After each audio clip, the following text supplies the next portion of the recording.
Dhaka medical college হাসপাতালের জরুরি বিভাগে চিকিৎসকের সঙ্গে ঢাকা বিশ্ববিদ্যালয়ের শিক্ষার্থীদের সংঘর্ষ হয়েছে, আর এতে দুই পক্ষেরই বেশ কয়েকজন আহত হয়েছে। বুধবার বিকেল 5:30টার দিকে ঢাকা মেডিকেলের জরুরি বিভাগের সামনে এ ধাওয়া পাল্টা ধাওয়া বা সংঘর্ষের ঘটনা ঘটে। ঘটনার পর নিরাপত্তার দাবিতে জরুরি বিভাগের সেবা বন্ধ করে দেন চিকিৎসকরা। ফলে চিকিৎসা নিতে আসা রোগীদের চরম বিপাকে পড়তে হয়।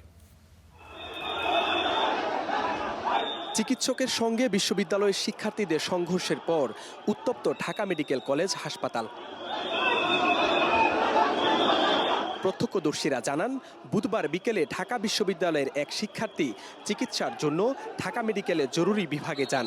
দায়িত্বরত চিকিৎসক তাকে প্রয়োজনীয় ব্যবস্থাপত্র লিখে দেন। তবে কাঙ্ক্ষিত ঔষধ সরকারিভাবে হাসপাতালে সরবরাহ না থাকায় ওই শিক্ষার্থীকে তা বাইরে থেকে কিনে আনার পরামর্শ দেওয়া হয়। তবে কিছুক্ষণ খোঁজার পরও ঔষধ না পেয়ে ওই শিক্ষার্থী তার বেশ কয়েকজন সহপাঠীকে নিয়ে পুনরায় হাসপাতালে ফিরে আসেন এবং দায়িত্বরত চিকিৎসকদের সঙ্গে বাকবিতণ্ডায় জড়িয়ে পড়েন।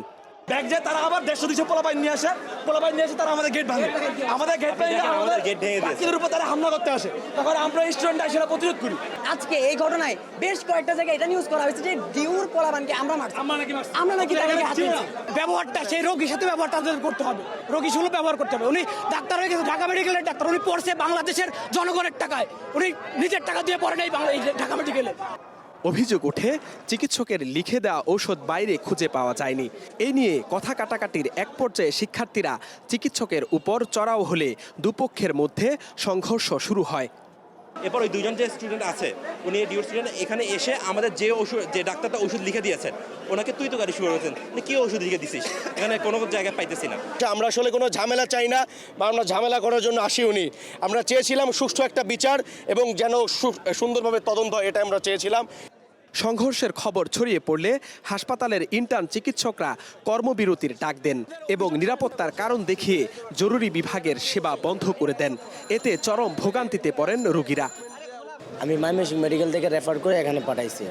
আসছি কিছুক্ষণ, প্রায় ঘন্টা দেড় হয়ে যাব, কিন্তু ভিতরে যাওয়ার মতো পরিস্থিতি নেই, এখানে গ্যাঞ্জাম চলতেছে। খবর পেয়ে ঘটনাস্থলে পৌঁছে পরিস্থিতি নিয়ন্ত্রণে আনে পুলিশ।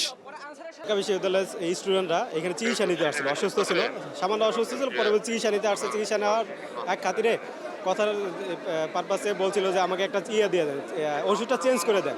তো এই চেঞ্জের কথা থেকেই দুই পক্ষের মধ্যে কথা কাটাকাটি হয়েছে, পরবর্তী একটু হাতাহাতি হয়েছে। এই ঘটনা না, এইটা কতক্ষণ নাগাদ এটা বলা যাচ্ছে না, তবে খুব শীঘ্রই ইনশাল্লাহ সমাধান হয়ে যাবে। দুই পক্ষের মধ্যে কথা চলতেছে, সমাধান হয়ে যাবে। তবে ঘটনা তদন্ত করে দোষীদের বিরুদ্ধে দৃষ্টান্তমূলক শাস্তির দাবি ঢাকা বিশ্ববিদ্যালয়ের শিক্ষকের।